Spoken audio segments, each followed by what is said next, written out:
جماعت اہل حدیث کے مایہ ناز خطیب، مذہبی اسکالر، محترم و مکرم پروفیسر ڈاکٹر عبدالرزاق ساجد کے نیو بیانات، خطبات، دروس قرآن و حدیث کی روشنی میں سننے کے لیے ہمارے یوٹیوب چینل کو سبسکرائب کریں، فیس بک پیج کو بھی فالو کریں۔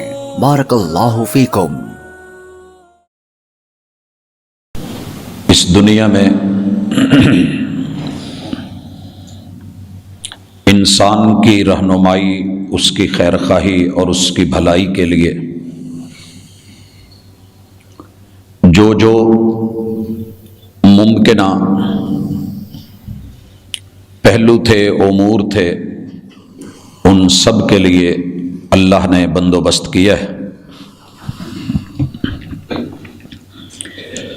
ہر پیغمبر، ہر نبی، ہر رسول اس دنیا میں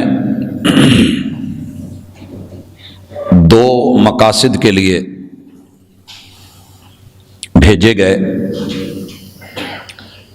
بلکہ ان دونوں کا خلاصہ اگر نکالیں تو وہ ایک ہی ہے کہ خالق کی مخلوق کو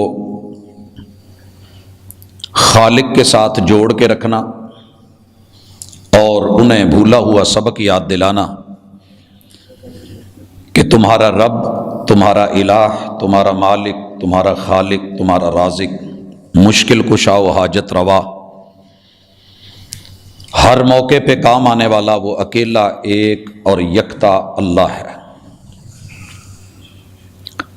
اس دعوت کو نوح علیہ السلام سے شروع کروایا گیا اور محمد الرسول اللہ صلی اللہ علیہ وآلہ وسلم پر ختم کیا گیا۔ انسانوں نے وقت کے گزرنے کے ساتھ ساتھ اس پیغمبر اور اس رسول کی تعلیمات کو جو خالصتاً اللہ کی توحید کا درس لے کے انسانوں کی رہنمائی کر رہی تھی، اور ان کی پوری زندگی توحید کی علم برداری میں، شرک کے رد میں گزری، ان لوگوں نے اتنا بڑا ظلم کیا کہ اللہ کے ساتھ شرک بھی کیا، تو اسی وقت کے پیغمبر کے ساتھ جس نے پوری زندگی لوگوں کو بتایا کہ وَإِلَٰهُكُمْ إِلَٰهٌ وَاحِدٌ، تمہارا رب ایک ہے، خالق ایک ہے، مالک ایک ہے، اللہ ایک ہے، ان لوگوں نے اسی پیغمبر کو اٹھا کے اسی کی ذات کو رب کی ذات کے ساتھ ملا دیا، اور ان کی محنتیں، ان کی کاوشیں، ان کی دعوتیں، ان کا پیام اس کو یوں یکسر رد کیا کہ گویا کہ وہ نبوت کا حصہ ہی نہیں ہے، وہ وہی نہیں ہے، اور اس پر مستزاد کہ وہ ساری باتیں وقت کے پیغمبر کے نام لگا دی، اور ان کی گفتگو یا ان کے الفاظ کے معانی ایسے کیے گئے کہ جس سے کتاب و سنت بھی ابا کرتی ہے، وہی بھی انکار کرتی ہے۔ یہ الزام، یہ بہتان، یہ جرم اللہ تعالیٰ نے بے شمار جگہوں پر ذکر کیا ہے، مگر جہاں بھرپور طریقے سے اسے بیان کیا ہے وہ سورہ مریم ہے۔ اس سورت میں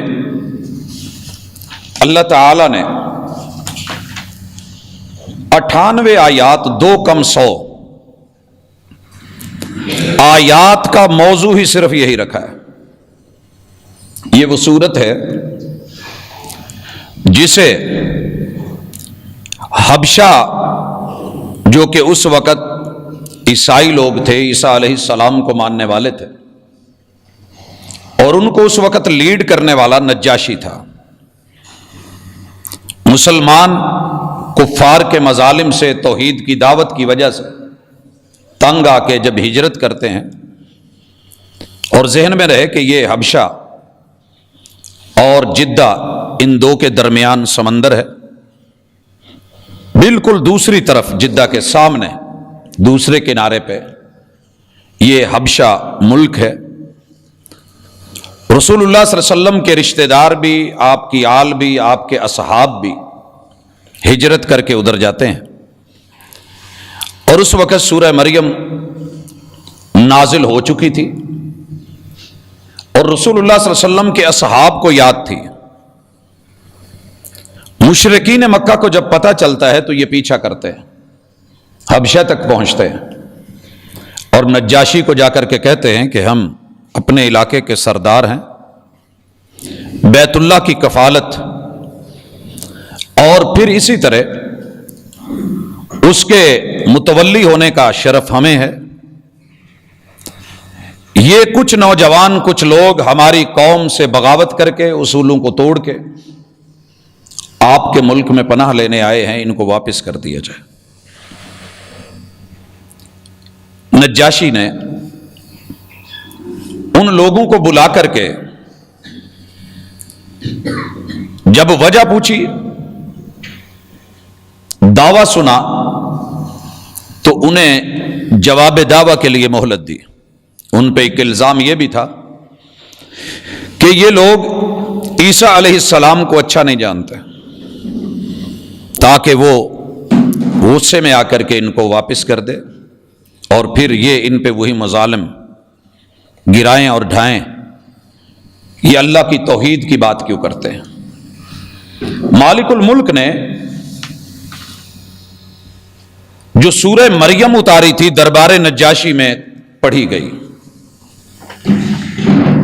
نجاشی کے رونگٹے کھڑے ہوئے۔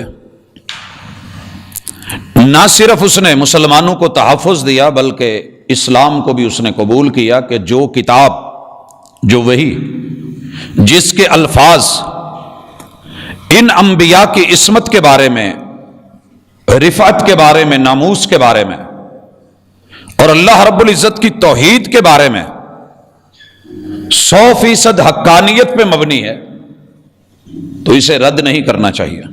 اور یاد رہے کہ یہ وہ خوش نصیب ہے، جب فوت ہوا اور رسول صلی اللہ علیہ وسلم کو خبر ملی تو اس کا جنازہ آپ نے غائبانہ پڑھا تھا۔ یہ سورہ مریم کیا ہے؟ رب نے توفیق دی، زندگی دی انشاءاللہ، تو ہم اس کو آنے والی ملاقاتوں میں بھی تفصیل سورہ مریم کا پیغام امت کے نام ذکر کریں گے، لیکن میں اشارہ کر دوں، اس صورت میں اللہ تعالی نے جناب زکریا علیہ السلام کا تذکرہ اپنی رحمتوں کے ساتھ شروع کیا۔ انہوں نے اولاد مانگی، اللہ تعالیٰ نے یحییٰ بیٹے سے نوازا، اور پھر مالک نے سیدہ مریم ان کا تذکرہ فرمایا، لمبی تفصیل ہے۔ یہ ذکر کرنے کے بعد عیسیٰ علیہ السلام، عیسیٰ ابن مریم، ان کی بندگی، نبوت، کتاب، اس کے تذکرے فرمائے۔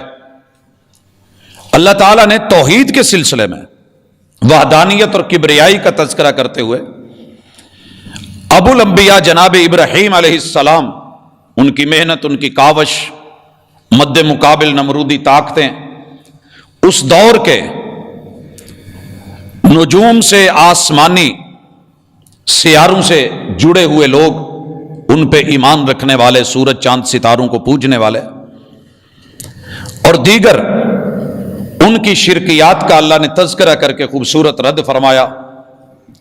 اسی صورت میں موسیٰ علیہ السلام نے جب دعوت توحید دی، وہ لوگ شرک کی طرف کیسے مائل ہوئے، فرعونی طاقتیں کیسے مد مقابل آئیں، ان کا بھی تذکرہ کیا۔ اور پھر اللہ تعالی نے آدم علیہ السلام، نوح علیہ السلام، ابراہیم علیہ السلام اور جناب اسرائیل، یاد رہے کہ اسرائیل یعقوب علیہ السلام کا لقب ہے، اور ان کی اولاد کو بنی اسرائیل کہا جاتا ہے، ان کا تذکرہ فرمایا۔ اور توحید کو اللہ تعالیٰ نے غالب کیا، شرک کا رد کیا۔ یوں چلتے چلتے مالک الملک نے اسماعیل علیہ السلام کا بھی ذکر کیا اور پھر عمومی اصول دیے، اور وہاں جا کر کے اللہ نے ایک بات کھل کے کہی، اور وہاں سے ہم آج کی اپنی گفتگو کا آغاز کرتے ہیں۔ اللہ تعالیٰ یہ سارے واقعات بیان کرنے کے بعد یہ کہتے ہیں، لوگوں یاد رکھیے، یوم نحشر المتقین الی الرحمن وفدا۔ ہم نے گزشتہ ملاقات میں اسلام کا قانون سزا و جزا پڑھا تھا۔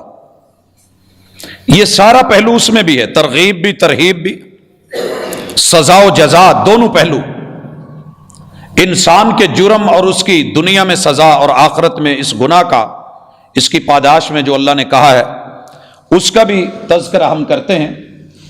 اور یہ سارا جس تناظر میں ہم بات کر رہے ہیں ذہن میں رہے کہ امت مسلمہ دنیا کی واحد امت دیکھی گئی ہے کہ جو جتنے خالص، جتنے صاف، جتنے ستھرے اور جتنے پیور تھے، جن کا عقیدہ خالص تھا، جس میں ملاوٹ کی کوئی گنجائش نہیں تھی، اور یہ ملاوٹ ہونے بھی نہیں دیتے تھے، کٹ جایا کرتے تھے، لوگ ان کو ابلتے ہوئے تیل میں ان کا وجود ڈال دیتے تھے، ہڈیاں گوشت الگ ہو جاتے تھے، لیکن یہ لا الہ الا اللہ کے اوپر کمپرومائز نہیں کرتے تھے۔ یہاں میں سورہ مریم کی ان آیات کو پڑھنے سے پہلے بنی اسرائیل کے دور کا ایک واقعہ جسے رسول اللہ صلی اللہ علیہ وسلم نے بیان کیا، امام احمد بن حنبل نے کتاب الزہد کے اندر اس کا تذکرہ فرمایا۔ دو لوگ مسافر تھے، سفر پہ تھے، راستے میں ایک آشیانے سے گزر ہوا۔ وہ آستانہ یہ شرط رکھتا تھا کہ یہاں سے جو بھی گزرے گا کوئی نذرانہ دے کے جائے گا۔ یہ مسافر تھے، ان کے پاس کچھ نہیں تھا، دونوں نے اپنا معاملہ ذکر کیا کہ ہم دے نہیں سکتے۔ انہوں نے کہا کہ کوئی بات نہیں، اگر آپ کے پاس کچھ نہیں تو یہیں سے مکھی پکڑو، گردن مروڑو اور اسے وار دو، لیکن گزرنا اسی طرح ہوگا وگرنہ مار دیے جاؤ گے۔ رسول کریم علیہ الصلاۃ والسلام فرماتے ہیں دونوں نے مشورہ کیا، ایک کہنے لگا کہ جان کا معاملہ ہے، مکھی کی کیا ویلیو ہے، نوٹ کیجئے نذرانہ تھا، اگر کسی دربار پر، مزار پر کسی کے گلے میں کوئی چیز ڈالنی، سینکڑوں ہزاروں نیتیں ہو سکتی ہیں، یہ بھی ہے وہ بھی ہے، ہمارے پاس ہیلے بہانے ہو سکتے ہیں، جی میرا مقصد شرک تو نہیں ہے، یہ اللہ والے تھے، جاتے جاتے میں نے ان کو کچھ دے دیا کہ چلیں در و دیوار بن جائیں گے، عمارت بن جائے گی، یا یہاں لوگ آئیں گے لنگر کھا لیں گے۔ اس نے کہا ایسے نہیں کروں گا۔ ایک نے مکھی پکڑی، نذرانہ پیش کیا، انہوں نے چھوڑ دیا، راستہ صاف کر دیا، جاؤ۔ دوسرا انکاری ہو گیا، آپ اور میں اسے شاید بے وقوف سمجھیں کہ یار اپنی جان کا مسئلہ تھا، چھوٹی سی بات پہ اڑ گیا، بعد میں جا کے توبہ کر لیتا، مجبور تھا نا، دل سے تو نہیں مان رہا تھا۔ اس شخص نے مکھی کا نذرانہ بھی پیش نہیں کیا، انہوں نے مار دیا۔ محبوب علیہ الصلوۃ والسلام وحی والی سچی زبان سے فرماتے ہیں، ایک آدمی ایک مکھی کی وجہ سے جنت میں چلا گیا اور دوسرا ایک مکھی کی وجہ سے جہنم میں چلا گیا۔ جنت اور جہنم آپ کے میرے ہاتھ میں نہیں ہے، جس کو مرضی جہنمی بنا دیں، جس کو جنتی بنا دیں، لیکن کسی بھی قانون کی، قاعدے کی، ضابطے کی، اصول کی، کسی تاریخی حوالے کی یا رسول اللہ صلی اللہ علیہ وسلم کی زبان سے نکلے ہوئے وحی کے بیان سے اس کی تصدیق کی، اس کی وضاحت تو ہم کر سکتے ہیں۔ دیکھ لیجئے کیا تھا نذرانے میں۔ آج ہمارے یہ نذرانے معمولی کیس سمجھے جاتے ہیں، اللہ نے اتنا بھی گوارا نہیں کیا۔ اب یہاں پہ سزا و جزا کو مد نظر رکھ کے یہ بیان پڑھیے، اور بالخصوص جو ہم دسمبر کی 25 تاریخ کو، جسے رواداری کہا جاتا ہے، ہم سایہ داری بولا جاتا ہے، وہ جی بندے میں اتنی بھی سختی نہیں ہونی چاہیے، وہ بھی تو ہمیں عید پہ مبارک دیتے ہیں، عید مبارک کہہ کے جھک کے ملتے ہیں، تو ہم کیوں نہیں جہاں رواداری ہے رکھیے، جہاں رواداری ہے رکھیے۔ میں رات سفر میں تھا، شدید دھند، تو ایک جگہ رکا، وہاں دو خواتین پوچھ رہی تھیں کہ پھیمنیاں ہیں، اور صاحب دکان کہہ رہے تھے کہ نہیں، سویاں مل جائیں گی، پھیمنیاں نہیں ہیں۔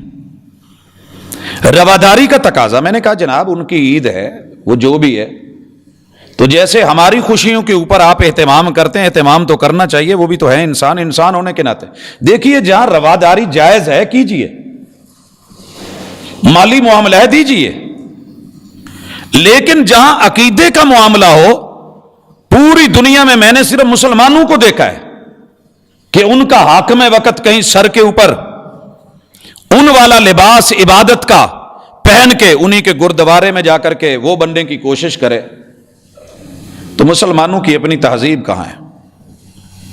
میں نے دوسرے لوگوں کو نہیں دیکھا کہ وہ ایسے کریں، شاذ و نادر، بہت کم، تقریباً نہ ہونے کے برابر۔ ہر جگہ ہم ہی کو ہی جھکنا ہوتا ہے، دربار پہ جائیں، مزار پہ جائیں، کلیسے میں جائیں، لوگوں جانے میں حرج کوئی نہیں، لیکن اپنا عقیدہ اور اپنے ایمان کے اوپر ثابت قدمی یہ ضروری ہے۔ اگر آپ جا رہے ہیں، کوئی مجبوری ہے، جائیں، لیکن اپنا وجود توحید کے ساتھ جڑا ہوا ضروری ہے۔ وہ حبشے میں جا کے ان کے اوپر اتنا بڑا کلیم آیا ہے کہ جناب آپ کے الہ کو اور معبود کو انہوں نے گالیاں دی ہیں، اور انہوں نے سورہ مریم سنائی ہے، قرآن سنایا ہے، کچھ نہیں تھا پاس۔ آپ اور میں سارا کچھ رکھتے ہوئے حاکم وقت کی اگر یہ حالت ہے تو عام بندہ کیا کرے گا؟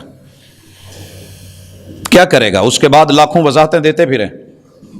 لیکن آپ ہندوؤں کے پاس جائیں تو ان جیسے، سکھوں کے پاس جائیں تو ان جیسے، کرسچنز کے پاس جائیں تو ان جیسے۔ اللہ تعالیٰ کہتے ہیں نہیں، رواداریاں اپنی جگہ سنیے۔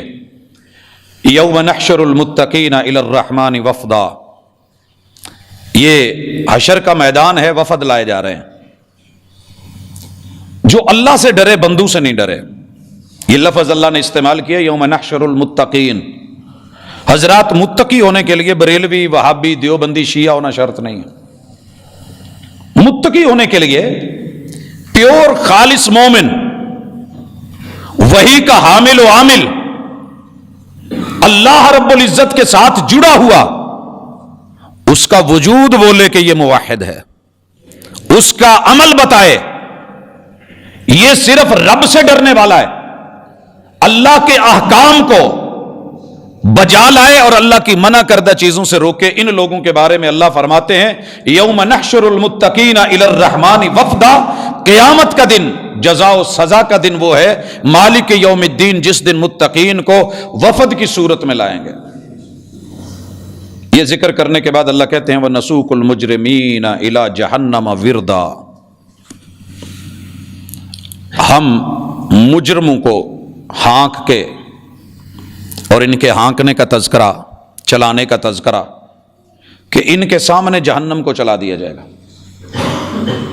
آپ کو سمجھ آئے یا نہ آئے، ابھی عقل چھوٹی ہے، محدود ہے، جب چیز سامنے آئے گی سب واضح ہو جائے گا۔ بڑے سارے لوگ اس پہ بھی اعتراض کرتے ہیں جی جہنم چلے گی، جی رسول اللہ صلی اللہ علیہ وسلم نے فرمایا، اللہ تعالیٰ نے جہنم کو 70,000 لگام دینی ہے، ایک ایک لگام، اس پہ 70,000 فرشتہ اسے کنٹرول کر رہا ہے، لیکن وہ پھر بھی گھسیٹ کے لا رہی ہے، گردن ہے اور اللہ کی نکلی ہوئی ہے، اور اللہ کو کہہ رہی ہے کہ اللہ اپنے باغیوں کو میرے حوالے کر۔ یہ خوفناک منظر دیکھ کے، یہ خوفناک منظر دیکھ کے، یہاں تو ہماری طرف کوئی گاڑی صرف آ رہی ہو نا تو ہمارے اوسان خطا ہو جاتے ہیں، کوئی جانور آ رہا ہو تو ہمارے اوسان خطا ہو جاتے ہیں۔ وہ اللہ کی مخلوق جو بنی ہی باغیوں کے لیے آگے بڑھ رہی ہے، پیچھے سے فرشتے ہانک رہے ہیں، پیچھے سے فرشتے ہانک رہے ہیں۔ اللہ اس برے وقت سے بچا، ہاتھ پیچھے بندھے ہوئے ہیں اور بیڑیاں لگی ہوئی ہیں، جکڑے ہوئے ہیں، ان کو چلایا جا رہا ہے، جہنم پہ وارد کیا جائے گا اور آواز دی جائے گی۔ ان کی حالت کیا ہے؟ لا یملکون الشفاعہ، آج ان کا کوئی سفارشی جن کی امیدوں پہ انہوں نے شرک کیا تھا، اللہ کے خلاف باتیں کی تھی، جن کو انہوں نے حامی و ناصر مانا تھا، جن پہ امیدیں وابستہ تھی، جن پہ ان کا تکیہ تھا، جو ان کا آسرا و سہارا سمجھے جاتے تھے، کوئی سفارشی وہاں ان کی سفارش نہیں کرے گا۔ الا من اتخذ عند الرحمن عہدا، اللہ کے ہاں جس نے عہد پکڑا ہے، کوئی وعدہ، کوئی وثیقہ کوئی ہے تو لے کر کے آئیں، مگر نہیں ہوگا۔ عہد صرف اتنا ہے کہ سفارش اس کی ہوگی جو موحد ہوگا، اور کریں گے بھی صرف محمد رسول اللہ صلی اللہ علیہ وسلم، وہ بھی اللہ کے حکم سے۔ لا یشفع عندہ الا باذنہ، جب تک رب حکم نہیں دیں گے محمد رسول صلی اللہ علیہ وسلم بھی عرش کے پائے کے سجدے میں پڑے رہیں گے ساتھ۔ دھوکے سے نکلیے۔ اب اللہ تعالیٰ فرماتے ہیں یہ کون لوگ ہیں، یہ کون ہیں جن کو لایا جا رہا ہے؟ وَقَالُوا اتَّخَذَ الرَّحْمَنُ وَلَدًا، یہ وہ ہیں سارے مجرم جن میں بنیادی نقص یہ تھا اور ان کا سب سے بڑا جرم اور قصور یہ تھا کہ یہ جس بھی ہم نے نبی کو بھیجا، ہستی کو بھیجا، انہوں نے اسے رب کا جز، رب کا حصہ یا رب کا بیٹا بنا دیا۔ حضرات 25 دسمبر کے حوالے سے عام بینر لگے دیکھتے ہیں، خیر اللہ کا شکر ہے اویئرنس آتی جا رہی ہے۔ اگر میڈیا دوسری طرف بڑھا ہے تو اس طرف بھی کردار ادا کیا ہے، آپ بھی اپنا کردار ادا کریں گے۔ دیکھیے وہ ہمیں عید مبارک کہیں تو اس میں کوئی ایسا جملہ نہیں، کیونکہ کیا ہے اس میں؟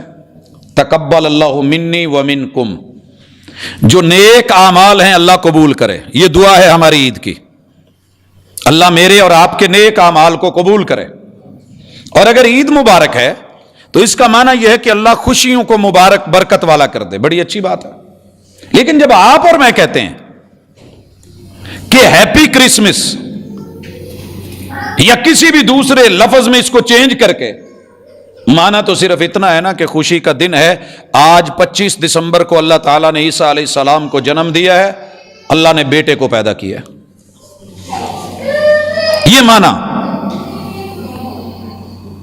یہ عقیدہ، یہ سوچ، یہ فکر 23 سال محمد رسول اللہ صلی اللہ علیہ وسلم نے اس کے لیے مارے کھائی ہیں۔ آپ اور میں کیسے امتی ہیں، کیسی ہماری غیرت ہے، کیسی ہماری رسول صلی اللہ علیہ وسلم کی ناموس کے اوپر، اللہ کی ناموس اور توحید کے حوالے سے کس قدر ہم گرتے جا رہے ہیں۔ کیا ملے گا ان کی جو ہے وہ اس طریقے سے اللہ کے ساتھ شرکیہ جملے بول کے اس کو 2 منٹ کے لیے خوش کرنے کے لیے رحمان کو ناراض کر کے ملے گا کیا؟ کیا لینا چاہتے ہیں؟ رواداری؟ بھاڑ میں جائے ایسی رواداری جو انسان کے وجود کو آگ میں جلائے، جو ماں باپ کو ناراض کرے، جو رب کو ناراض کرے، جو انبیاء علیہ السلام کو ناراض کرے۔ وہ لوگوں ایک طرف اللہ تعالیٰ نے خود عیسیٰ علیہ السلام کا ذکر کیا ہے، کل قیامت کے دن اللہ پوچھیں گے اے عیسیٰ اَأَنْتَ قُلْتَ لِلنَّاسِ، ان کو تو نے کہا تھا کہ میں رب کا بیٹا ہوں؟ جواب عیسیٰ علیہ السلام کا بڑا کھلا تھا، اللہ جب تک میں ان میں تھا میں رد کرتا رہا، شرک کا، توحید کی دعوت دیتا رہا، اور جب آپ نے مجھ کو اٹھا لیا تو پھر ان کے معاملے تو بہتر جانتا ہے، یہ میں نے ان کو نہیں کہا ہے، ان میں آیا کر لیا جو آیا کہہ لیا۔ ایسی ہمسائیگی سے تنہائی بہتر، جو کل کو آپ کو ایسے وفد میں شامل کر دے، یا مجھے جو اللہ کے دشمن، توحید کے دشمن، وَقَالُوا اتَّخَذَ الرَّحْمَنُ وَلَدًا، ان کے بول یہ ہیں، ان کا کہنا یہ ہے کہ رب نے بیٹا بنا لیا ہے۔ لَقَدْ جِئْتُمْ شَيْئًا اِدَّا، میں لفظ اِدّا کا پنجابی میں یا اردو میں مفہوم یا ترجمانی پوری واضح کر ہی نہیں سکتا، ساری فصاحتوں اور بلاغتوں کو اکٹھا کر کے 150 کے لگ بھگ تفاسیر کو اٹھا کے دکھائیں، پڑھیں، ورق گردانی کریں۔ اللہ تعالی نے لفظ ایسا استعمال کیا ہے، اللہ اکبر، ادا، ایسی گھنونی حرکت، ایسی گالی، ایسا بول کہ جس کی شناعت، جس کی گندگی، جس کا بوجھ، جس کا وزن جس کی درد، جس کی تکلیف بیان سے بھی باہر ہو. اللہ کہتے ہیں ظالموں لقد جئتم شیئا ادا، تمہیں اس طرح کے بول بولنے کے لیے صرف میری ذات ملی تھی. میں نے جتنے انبیاء ان کو بھیجا اسی مقصد کے لیے بھیجا کہ جا کے میری توحید بتاؤ اور ان کو بتاؤ کہ یہ فرشتے میری بیٹیاں نہیں ہیں، میرا کوئی بیٹا نہیں ہے، میں ایک اکیلی ہستی ہوں. اور تم کہہ رہے ہو کہ رحمان نے بیٹا بنا لیا. اللہ ایک اور جگہ بڑا شرطیہ کہتے ہیں، وہ سنیے. اللہ کہتے ہیں کہ لوگوں میں اپنے محبوب کو کہہ رہا ہوں، سنیے کہ اگر یہ سارے مل کے، نسب کے ماہر مل کے، دنیا کے وسیقے اور نویسے لا کے، پرانی تحریریں اور سارے صحیفے لا کے، آسمانی اور الہامی کتابیں لا کے، کسی جگہ سے ایک صفحہ یا ایک سطر ثابت کر دیں کہ میرا کوئی بیٹا ہے، اور اللہ تعالیٰ نے محبوب کو کہا کہ اعلانیہ کہنا ہے، چپ نہیں ہونا. اور یہ سبق آپ کو بھی ہے. جو حکم اللہ نبی کو دیتے ہیں وہ بالتبع آپ کے ہر امتی کو بھی وہی حکم ہوتا ہے. اللہ کہتے ہیں کل، محبوب ان کو کہہ دیں. یہ کل کا حکم خلفائے اربعہ کے لیے بھی ہے، یہ عشرہ مبشرہ کے لیے بھی ہے، یہ میرے محبوب کے اہل بیت اطہار کے ایک ایک فرد کے لیے بھی ہے، اور یہی حکم میرے محبوب کے سارے اصحاب کے لیے ہے. تمام تابعین، تبع تابعین، محدثین، فقہا، مفسرین، میرے پیمبر کے ایک ایک امتی جس نے بھی کلمہ پڑھا ہے وہ سنے اور بولے اور کہے قل ان کان للرحمن ولد. تم حقیقت سے رب کا نسب نامہ صرف ثابت کر دو، کوئی دلیل، کوئی پروف، کوئی شہادت، کوئی گواہی، کوئی ایویڈنس کسی طرح کا میسر ہے، لے کر کے آؤ. وثیقہ ہو، اللہ کے سائن ہوں، رب نے بھیجا ہو، جبریل امین لے کر کے آئے ہوں، کوئی ثبوت ملے. قل ان کان للرحمن ولد فانا اول العابدین. محبوب ان کو کہہ دو میں رب کا در چھوڑ کے، اللہ کا گھر چھوڑ کے، مسجدیں چھوڑ کے، میں اللہ کے جتنے بھی زمین کے اوپر رب کے لیے جھکنا ہے میں وہ چھوڑ کے، تم ثابت کر کے دو، جو ثابت کر کے دے گا اس کے قدموں میں میں محمد صلی اللہ علیہ وسلم اپنا سر رکھ دوں گا. میں اس کی بندگی کروں گا، میں رب کی بندگی چھوڑ دوں گا. رب کا جز جو ہوا، اللہ کا حصہ جو ہوا، ایک پانی نہر میں آیا ہے تو یہ سمندر کا پانی ہے، میں پی سکتا ہوں، کوئی حرج نہیں. کیوں سمندر کا پانی ہے؟ اللہ نے پوری روئے زمین جس پہ کھڑی کی ہے نیچے سمندر چلائے ہیں، پانیوں پہ اس کو فٹ بال بنایا ہے. ان پانیوں کو سورج اور چاند سے مد و جزر دے کے آبی بخارات بنا کے اٹھا کے ٹینکروں میں لاد کر کے شمالی پہاڑی علاقوں پہ بلندیوں پہ پھینک کے بارش برسوا کر کے سورج کو دور رکھ کے گلیشیئر بنا کے ضرورت کے مطابق ہلکا ہلکا پگھلا کے ان کے چشمے، ان کی ندیاں جاری کر کے دریاؤں میں بھیج کے نہریں نکلوا کے، سوئے نکلوا کے تیرے میرے علاقے تلک یہ گزر رہا ہے. آپ کی مدینہ ٹاؤن سے اور عبداللہ پور سے یہ نہر گزر رہی ہے، گٹ والا. یہ پانی کا تسلسل اسی سے ہے جو تمہارے استعمال کا ہوا دیا جائے گا، باقی پھر سمندر میں میرا تو سرکل چل رہا ہے. ہاں یہ کس کا حصہ ہے؟ قطرہ ملا سمندر سے سمندر ہو گیا. ارے اگر کوئی اللہ کا بیٹا ہے تو پھر وہ اللہ کا حصہ ہوا اور رب ہوا نا.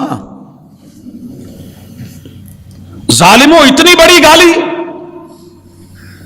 مکہ والوں نے کہا تھا، کیا بولا تھا؟ صف لنا الرحمن، بھتیجے او محمد صلی اللہ علیہ وسلم، یہ لات بھی تیری نظر میں کچھ نہیں، منات بھی کچھ نہیں، عزا بھی کچھ نہیں، ابل بھی کچھ نہیں، ود کی کوئی ویلیو نہیں، سوا کی کوئی ویلیو نہیں، اور یغوس کی کوئی حیثیت نہیں، یعوق کا کوئی معاملہ نہیں، نصر کچھ نہیں، نائلہ کچھ نہیں، یہ 360 کچھ نہیں. اتنا تو بتا صف لنا الرحمن، تیرا رب ہے کون؟ پھر تیرا رب کون ہے؟ کیا کرتا ہے؟ کیسا ہے رحمان؟ الرحمن علم القرآن، اللہ نے پوری سورہ الرحمن اتاری. یہ ہے تمہارا رحمان جو یہ کرتا ہے. اسی لیے اللہ نے تھوڑی تھوڑی دیر کے بعد کہا فَبِأَيِّ آلَاءِ رَبِّكُمَا تُكَذِّبَانِ، ہبل کا عزا کا کیا کھاتے ہو جو ان کی جے منا کے ان کے پیچھے بھاگتے اور اس کو زندہ باد اور اللہ کو چھوٹا کرتے ہو؟ ظالموں، میرے ہی گھر میں ان کو بٹھا کے، میرے ہی جو ہے فرنچائز ان کو دلا کے، جعلی الہوں کا قبضہ کروا کے کھاؤ میرا۔ اس کے لیے رب نے سورہ الرحمن پوری اتاری اور پھر کہنے لگے کہ یار تھوڑا سا نا ذرا ذات، یہ تو وہ دے رہا ہے، یہ تو وہ دے رہا ہے، ہم مانتے ہیں بارشیں برسا رہا ہے، ہم مانتے ہیں ہمیں پیدا اسی نے کیا ہے، مانتے ہیں نعمتیں اسی کی ہیں۔ اسی لیے کہا فاتحہ میں ام الکتاب میں الحمدللہ رب العالمین، نعمتیں گنو گے، ان تعدو، گننا شروع کر دو، اپنے سارے کمپیوٹر، ساری مشینیں، سارے کیلکولیٹرز، پوری دنیا گھوم گھوم کے ایک ایک جگہ کے اوپر جو ہے ہر اینگل سے 360 زاویوں سے کیمرے لگا کے بیٹھ جاؤ اور پھر دیکھو، تم میری نعمتوں کو گننا چاہو تو گن نہیں سکتے، گن نہیں سکتے۔ تمہیں پھر بھی پتہ نہیں کہ تعریف کس کی کرنی ہے۔ الحمدللہ رب العالمین۔ ایک روٹی کا نوالا تمہیں کوئی دے دے، ایک برگر لے کر کے دے دے، ایک شاورما لے دے اور ایک جو ہے وہ پیزا تمہیں کھلا دے، تمہیں عمر بھر یاد رہتا ہے، عمر بھر یاد رہتا ہے۔ میں شہر میں ایک جگہ تھا تو دوست شکل سے جانے پہچانے لیکن میں نام نہیں جانتا تھا، ملے، تعارف کروایا، بیٹھے، ساتھ ریڑھی تھی، انار کے دانے نکلے ہوئے تھے، لے کے بیٹھ کے ہم نے کھائے۔ بعد میں جب بھی فون آیا نا تو نہیں پہچان ہوئی، روزانہ سینکڑوں کے حساب سے فون لگتے ہیں، تو کہا پہچانا جی؟ میں نے کہا نہیں۔ کہتے ہیں جی مل کے انار کھائے تھے۔ ایک بات یاد رہ جاتی ہے، رب کی نعمتیں صبح و شام کھا کھا کے، کہ جو فضا میں اڑ رہے ہیں ان کا دسترخوان رب نے فضا میں لگا رکھا ہے، جو پانیوں میں ہے دسترخوان پانیوں میں ہے، جو جنگلوں میں ہے ان کا دسترخوان جنگلوں میں ہے۔ تم تھائی لینڈ کا نام تو لکھوا لیتے ہو ریکارڈز کی بک میں جا کے اور کہتے ہو کہ جناب ورلڈ ریکارڈ بن گیا ہے کہ 32 کلومیٹر لمبا دسترخوان سال کے بعد تھائی لینڈ والے وہ جانوروں کے لیے لگاتے ہیں۔ پوری کائنات کو جس رب نے دسترخوان بنایا ہے اس کی کوئی تعریف نہیں ہے؟ الحمدللہ رب العالمین۔ پھر کہنے لگے تعریف تو کرتے ہیں، یہ بتائیے یہ اکیلا سسٹم چلائے گا کیسے؟ جواب آیا قل هو اللہ احد، وہ اکیلا ہے، وہ طاقتور ہے، وہ اللہ ہے، اللہ الصمد۔ ساری دنیا مل کے اپنے تیروں کے رخ اس کی طرف کر لے، اسے کسی کا ڈر نہیں، بے نیاز ہے، وہ بے نیاز ہے، ہلا نہیں سکتے، اس کا کچھ بگاڑ نہیں سکتے، اسے ان بیلنس یا ہم بیلنس جو ہے وہ نہیں کر سکتے۔ اللہ لا الہ الا هو الحی القیوم، وہ جب جس کو چاہے مار دے، وہ سدا زندہ ہے، اس کی کوئی زندگی لے نہیں سکتا، وہ قائم ہے، اسے کوئی ہلا نہیں سکتا۔ لیکن وہ رب جب چاہے بے نیاز ہے۔ اذا زلزلت الارض زلزالها، جب غصے میں آئے اور زمین کو ہلا دے، پھر نہیں دیکھتا کہ اس کے اندر کوئی دربار آ رہی ہے، کوئی سرکار آ رہی ہے، کوئی دیوار آ رہی ہے، کوئی دستار آ رہی ہے، کوئی بڑی سے بڑی ہستی یا بستی آ رہی ہے، کیا اپنے کیا بیگانے، جب رگڑتا ہے تو پھر برابر رگڑ دیتا ہے۔ سیدہ نے محبوب سے پوچھا یہاں تو رگڑے گئے قیامت کے دن، کہا نیتوں پہ اور عقیدے پہ اٹھائے جائیں گے۔ سنا آپ نے ابھی، ایک کا وفد رحمان کی طرف آ رہا ہے، دوسرے وفد کو جہنم پھینکا اور ڈالا جا رہا ہے۔ تعارف کیا کروایا کہ تمہارا رب ایک ہے، بے نیاز ہے، بے نیاز، آپ اور میں نہیں ہیں۔ آپ یہاں تشریف فرما ہوں، جمعہ پڑھنے آئے ہوں، حالت نماز میں ہوں۔ میں نے کئی کلپس ایسے دیکھے ہیں کہ نماز کی حالت میں جناب کا موبائل نکالا گیا، اس نے کہا نماز تو پھر بھی مل جائے گی، یہ نہیں ملنا، نماز چھوڑی بھاگ کھڑا ہوا۔ آپ نے یہ بھی دیکھا ہوگا کہ ٹرین سے اتر کے جماعت کروائی جا رہی ہے، ٹرین نے ہارن دیا ہے، ابھی رکعتیں رہتی تھی یا کچھ رہتا تھا، پتہ نہیں پڑا ہے کچھ کہ نہیں پڑا، جلدی جلدی سمیٹ جوتے پکڑ اور بھاگنے کی کہ نماز تو پھر بھی پڑھی جائے گی، ٹرین نکل گئی تو سامان بھی اندر، باقی مسائل بنیں گے۔ انسان بے نیاز نہیں ہے، نیاز مند ہے، ضرورت مند ہے، حاجت مند ہے، جڑا ہوا ہے، مجبور ہو جاتا ہے، ہاتھ کھڑے کر لیتا ہے، بیوی بچوں کو سامنے دیکھ کے پریشان ہو جاتا ہے۔ بڑے بڑے طاقتور جج ہم نے دیکھے، جب بچوں کا معاملہ آیا تو ڈھیلے پڑ گئے، قانون کے پہرے دار دیکھے، جب اپنے پہ آئی تو سائیڈ پہ ہو گئے، سائیڈ پہ ہو گئے۔ اللہ کہتے ہیں اللہ الصمد، تیرا رب بے نیاز ہے۔ کیوں بے نیاز ہے؟ سب سے بڑی پرابلم ہوتی ہے بے نیازی کی بیوی کی وجہ سے۔ انسان کی مجبوری ہے، اللہ نے اس کی جن سے مخالف بنائی ہے، اس کے ساتھ اسے جوڑا ہے، اس کی اٹریکشن اور طاقت اور ضرورت رکھی ہے، محتاج رکھا ہے۔ عورت کو مرد کا، مرد کو عورت کا، یہ بے نیاز نہیں ہو سکتے۔ یہی وجہ ہے کہ جوانی پکڑتے ہیں تو سو ہیلے بہانے، ادھر ادھر کی باتیں، جن جنات، آسیب، جادو، تعویذات، معلوم نہیں کون کون سی چیزیں، کوئی ڈرامے کہتا ہے، کوئی حقیقت کہتا ہے، کوئی کچھ کہتا ہے، کوئی کچھ کہہ رہا ہوتا ہے، مسائل پہ مسائل الجھے ہوئے۔ اور اگر عمر گزر رہی ہو، نہ کریں شادی، باپ نہ سنے تو ہمارے پاس آ جاتے ہیں، بڑی ساری چٹیں، بڑے سارے میسج روزانہ آتے ہیں، سائی صاحب ہمارے ابو بھی آ جائیں گے، ذرا کہہ دینا کہ وہ ہماری بھی سوچیں، اپنی تیسری کروا لی اور ہماری پہلی بھی نہیں ہونے دے رہا۔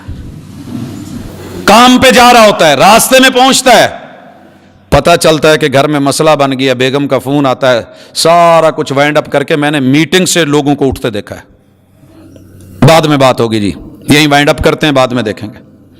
مجبور ہیں، ضرورت مند ہیں، نیاز مند ہیں، بے نیاز نہیں ہیں۔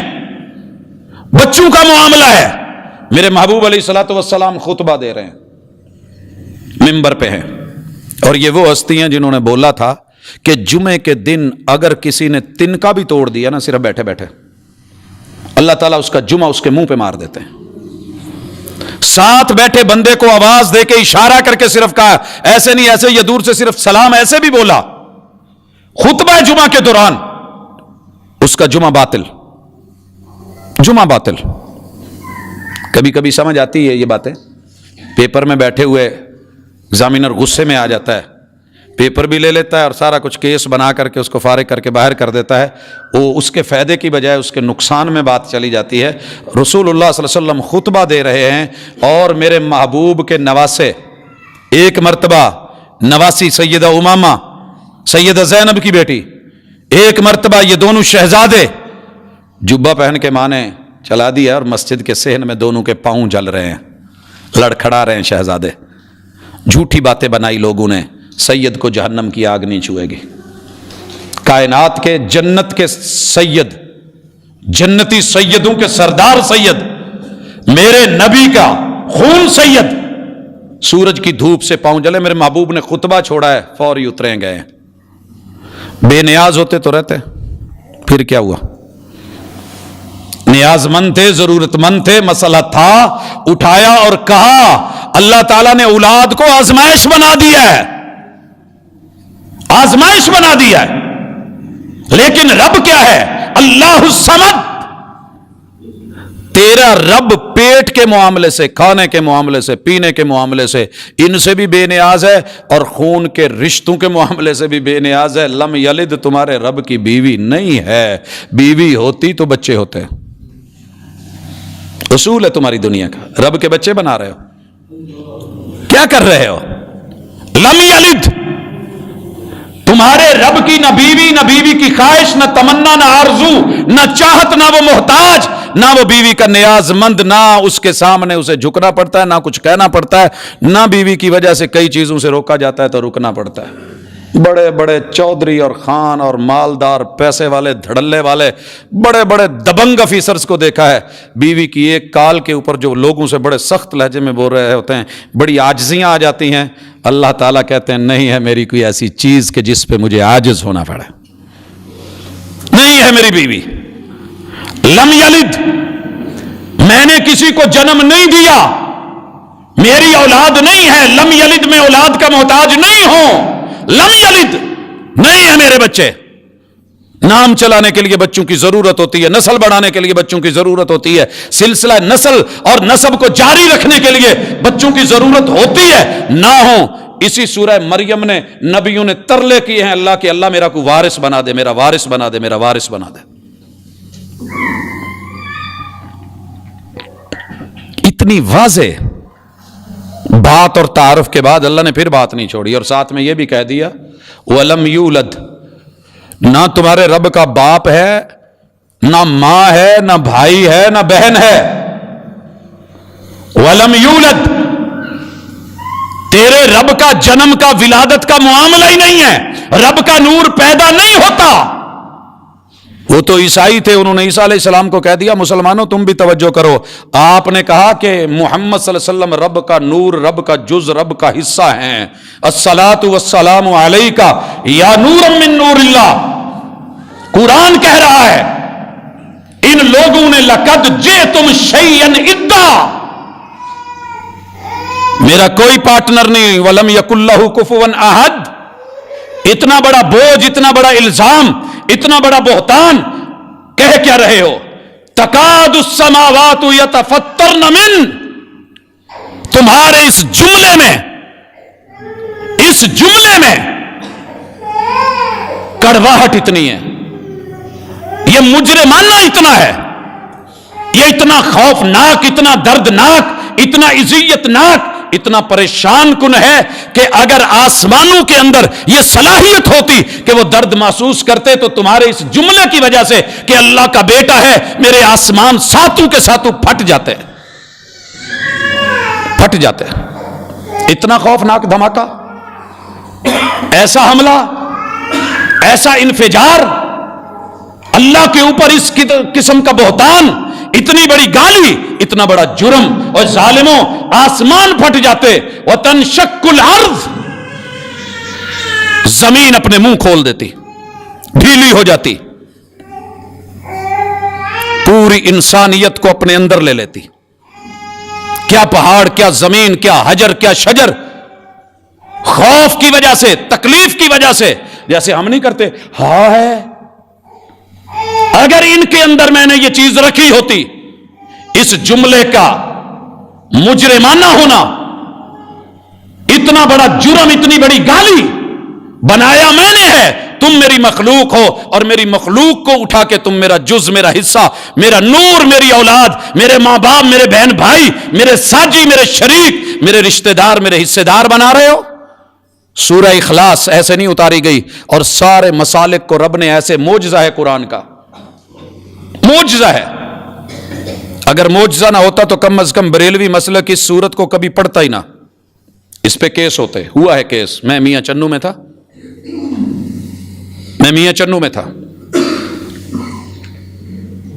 ایک دوست نے سورہ اخلاص کی تفسیر سنی، اسے اچھا لگا.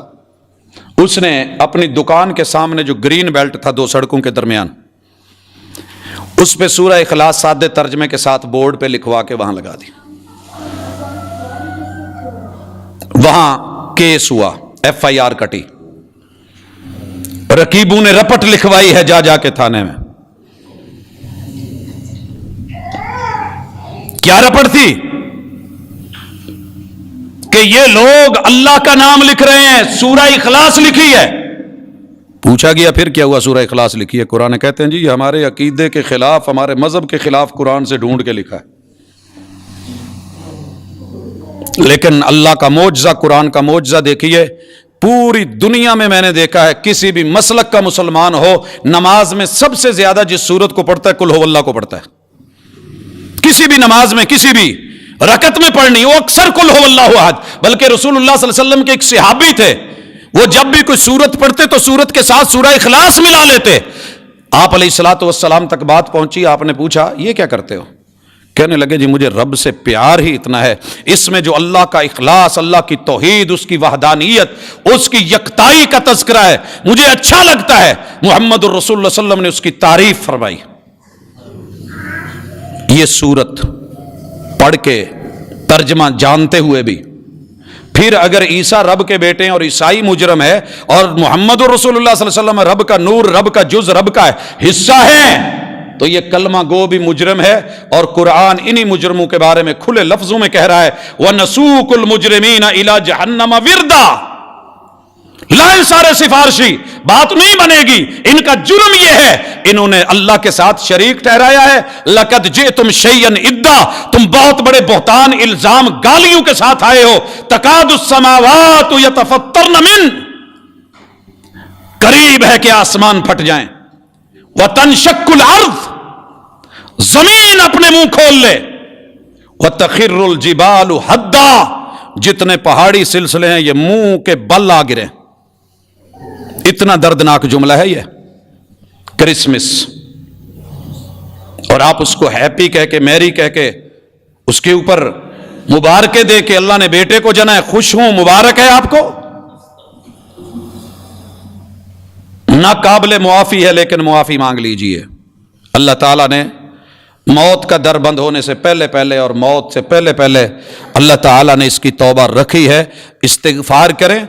اگر کوئی ایسا جملہ لکھا گیا ہے اسے مٹائیں، اس کا رد کریں، تردید کریں، اور اس کو اپنے پیجز پہ، اپنے صفحات پہ، اپنے دماغ میں، اپنے دل میں جگہ دیں اور بٹھائیں. اللہ رب العزت یہ باتیں کہہ کے کہ آسمان پھٹ جائیں، زمین جو ہے وہ اپنے منہ کھول دے، ان بیلنس ہو جائے. بھائیو، فٹ بال کا منہ کھلے تو کیا ہوگا؟ کیا بنے گا اس کا؟ کام کی رہے گی. اسی طرح اللہ کہتے ہیں کہ پہاڑ گر پڑیں. کیوں؟ ان دعوا للرحمن ولدا، ان ظالموں نے اللہ کی اولاد کا تذکرہ کیا ہے، دعویٰ کیا ہے کہ اللہ کی اولاد ہے، اللہ کے بیٹے ہیں. وما ينبغي للرحمن ان يتخذ ولدا، تیرے رب کے لیے یہ جائز ہے ہی نہیں. میں نہیں کہتا جائز، یہ ترجمہ درست ہے. تیرے رب کے شیان شان ہی نہیں ہے، تیرے رب کے شیان شان ہی نہیں ہے کہ وہ اپنی اولاد، اپنے بچے جو ہے وہ بنائے. ان کلو، سنیے، سب کے سب، من فی السماوات والارض، آسمانوں اور زمینوں میں جتنے بھی ہیں، الا آتی الرحمن عبدا، یہ سب رب کے بندے ہیں. یہ بندے جو بھی ہیں، آدم علیہ السلام سے لے کے محمد رسول صلی اللہ علیہ وسلم تک سارے انبیاء، اللہ کے سارے فرشتے، نہ وہ رب کی بیٹیاں ہیں نہ یہ رب کے بیٹے ہیں. جو جو آسمانوں میں ہے، جو جو زمینوں میں ہے، تیرے رب کا بندہ ہے. ایاک نعبد، غلام ہے، اللہ کے اشاروں کا پابند ہے. جو رب حکم دیں گے اسے ماننا پڑے گا. تیرا رب کسی کا پابند نہیں ہے، وہ خالق ہے، یہ مخلوق ہے. حضرات، یہ اللہ تعالیٰ کہتے ہیں کہ ہاں اللہ نے ان کو گن لیا ہے، ان کے ساتھ جو وعیدیں ہیں وہ پوری ہیں. اور ایک ایک بندے نے قیامت کے دن گروپ کی شکل میں، تو میں مجرموں کو چلاؤں گا، لیکن ان کے اپنے دنیا کے گروپ نہیں ہوں گے، اپنی ایک اکیلی جان ہوگی. وَكُلُّهُمْ آتِيهِ يَوْمَ الْقِيَامَةِ فَرْدًا، انفرادی طور پہ ایک ایک مجرم اکیلا پھنسا ہوا گا. کوئی کسی کا مددگار، یار، پیسہ لگانے والا، رشوت دے کے چھڑا لینے والا یا سفارش کرنے والا، کوئی کسی کے کام نہیں آئے گا. اللہ کہتے ہیں ان الذین آمنوا وعملوا الصالحات، ہاں جو پکا پختہ ایمان لائے، خالص ایمان اور صالح عمل، سیجعل لہ الرحمن ودا، محبتیں رب انہی کو دے گا جو موحد ہوں گے. اللہ ہمیں موحد بنا دے، اللہ ہمیں توحید کی نعمت سے مالا مال کر دے. اللہ ہمیں اس جرم سے، اس گناہ سے زندگی کے اندر اللہ معافی مانگنے کی توفیق دے. اور ہم معافی مانگتے ہیں اگر کہیں ایسا ہوا ہو. اللہ جن بھائیوں نے ایسا کبھی کیا ہے یا جن بہنوں سے کچھ ایسا ہو گیا ہے، شعوری طور پہ یا لاشعوری طور پہ، اللہ انہیں معاف کر دے، اللہ انہیں معافی کی توفیق دے دے. بھائیو، شرک زہر سے بڑا یا محبت عیسوی کے نام پہ کسی بھی شکل میں آیا، کیا خیال ہے؟ اور یہاں یہ گزارش کر کے سلام کہنا چاہتا ہوں، نبی تو سب برابر ہیں کہ نہیں؟ آمن الرسول بما انزل الیہ من ربہ والمؤمنون کل آمن باللہ وملائکتہ وکتبہ ورسلہ لا نفرق بین احد من رسلہ. ہم مسلمان اللہ کے نبیوں میں سے کسی نبی کی شان، عزت، آبرو اور رسالت کے اندر فرق نہیں کرتے، سب رب کے رسول ہیں. 12 ربیع الاول کو رسول اللہ صلی اللہ علیہ وسلم کو کتنی شان دی تھی؟ آج 25 دسمبر کو بھی تو اتنے ہی بازار سجنے چاہیے تھے نا. کیا خیال ہے؟ یہ بھی تو نبی ہیں، ان کو بھی تو اتھارٹی دیتے. باقی انبیاء بھی تو ہیں، 1.25 لاکھ انبیاء ہیں. سال کے 360 دنوں میں ہر دن میں کتنے انبیاء علیہ السلام کا آپ کو جو ہے کوئی دن ایسا بچے گا کہ جب یہ گلی، یہ محلے، یہ بازار نہ سجائے جائیں؟ نکال دیجئے اس آیت کو قرآن سے، لا نفرق بین احد من رسلہ. لیکن حقیقت یہ ہے، جس کی پیدائش ہو جائے، جس کی ولادت ہو جائے، جس کے امی ابو ہوں، جس کا ددیال ننیال ہو، جس کے سسرال ہوں، جس کی ماشاءاللہ بیویاں ہوں، جس کے حجرے ہوں، جس کی اولاد ہو، 3 بیٹے 4 بیٹیاں ہوں، جس کے داماد ہوں، جس کے نواسے اور نواسیاں ہوں، وہ رب کا جز نہیں ہو سکتا، کیونکہ تیرے رب کا نہ کوئی باپ ہے۔ ساری پڑھی لکھی دنیا مل کے اللہ کا باپ ثابت کر دے، نام بتا دے، اماں ثابت کر دے، اماں کا نام دے دے، ددیال کا کوئی سلسلہ بتا دے، ننیال بتا دے، سسرال بتا دے۔ حضرات ہم حاضر ہیں، جتنی گزر گئی انتظار کرتے گزر گئی، گالیاں ضرور آئیں، مندے ضرور نکالے گئے، برا بھلا ضرور کہا گیا، الزام تراشیاں ہوئی، کمنٹس بڑے غلط غلط پاس ہوئے، لیکن لا نخاف فی اللہ لومۃ لائم، اللہ کی توحید کے لیے کسی ملامت گر کی ملامت سے ہم گھبرایا بھی نہیں کرتے، شرمایا بھی نہیں کرتے، ڈرا بھی نہیں کرتے۔ حق حق ہے، سچ سچ ہے، توحید ہی کامیابی کی ضمانت ہے اور جنت میں جانے کے لیے ایک بنیادی ذریعہ، اور یہی وہ ایڈمیشن ہے، یہی وہ داخلہ ہے۔ اس کے لیے بغیر کوئی بھی عمل کارگر نہیں، منہ پہ مار دیا جاتا ہے۔ اور ایڈمیشن کے لیے ایک ہی شرط ہے کہ اللہ کو ایک وحدہ لا شریک مانو، اس کا کوئی جز نہیں، کوئی بیٹیاں نہیں، کوئی بیٹے نہیں، کوئی اولاد نہیں۔ اللہ تعالی ہمیں توحید خالص سے نوازے اور شرک کے امور اور معاملات سے بچائے۔ اقول قولی ھذا وآخر دعوانا ان الحمد للہ رب العالمین۔ ان الحمد للہ نحمده ونستعینه ونستغفره ونعوذ باللہ من شرور انفسنا ومن سیئات اعمالنا من يهده الله فلا مضل له ومن يضلل فلا هادي له واشهد ان لا اله الا الله وحده لا شريك له واشهد ان محمدا عبده ورسوله صلی اللہ علیہ وسلم۔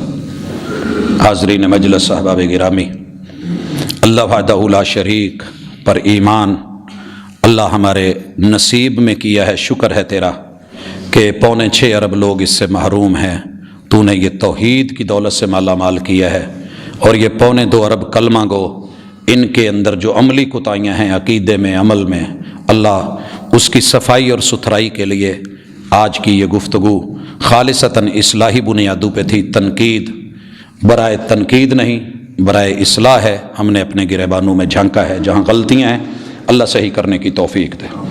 1-2 سوال ہیں، کیا بیمہ پالیسی حرام ہے؟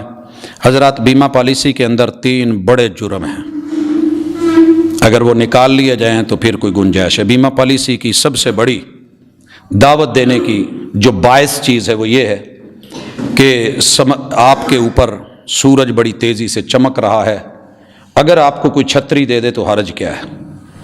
آپ نے مر جانا ہے، اولاد پیچھے رہ جانی ہے، معصوم ہے، کوئی کسی کا نہیں، نفسہ نفسی کا عالم ہے، تو آپ ان کے لیے کچھ نہ کچھ کر جائیں۔ اللہ نہ کرے ایکسیڈنٹ ہو جائے، حادثہ ہو جائے، آپ مر جائیں، یہ ہو جائے، وہ ہو جائے، یہ اس طرح کی دیگر چیزیں، اولاد کی تعلیم، شادی، دیگر سہولیات، تو لہٰذا بیمہ پالیسی ضروری ہے۔ ہم آپ کے خیر خواہ ہیں، ہم آپ کے ممد، آپ کے معاون ہیں۔ جب کوئی کسی کا نہیں ہوتا تو ہم آپ کے ہیں۔ دعویٰ بڑا اچھا ہے۔ اس میں پہلی چیز جو قابل جرم، قابل نفرت، ناقابل قبول ہے، پیسہ لیا جاتا ہے، پالیسی بنائی جاتی ہے، اور پھر اس کو کسی نہ کسی شکل میں کہیں نہ کہیں سودی کاروبار پہ لگایا جاتا ہے، جو ضمانت دی جاتی ہے کہ نہیں ایسے ہم نہیں کرتے، وہ صحیح نہیں ہے۔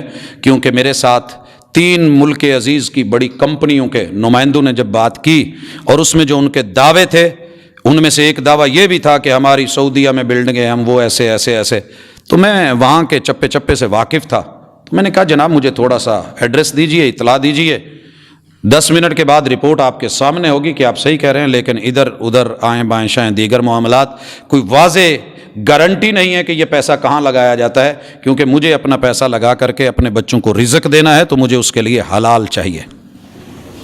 ماں کے ساتھ جرم کر کے، رب کے ساتھ جنگ کر کے، میں مرنے کے بعد اگر اپنے بچوں کے لیے کچھ سایہ اور چھتری دے بھی گیا تو درست نہیں ہے۔ دوسری چیز کہ اس میں جوئے کا عنصر بڑا غالب دیکھا گیا ہے۔ پالیسی بنا لی، بعد میں اسے جلدی بٹورنے کے لیے میں نے فیکٹریوں کو آگ لگتے دیکھی ہے، لگائی جاتی ہے۔ میں نے گاڑیوں کو جان بوجھ کے نہروں میں پھینکتے، پلوں سے مارتے، دیواروں سے ٹکراتے، اوپر کھڑے ہو کے اینٹیں پھینک کے سکرینیں توڑتے دیکھا گیا ہے۔ یہ کر لیں وہ کر لیں، اس کے بعد جو ہے ہم کلیم کریں گے۔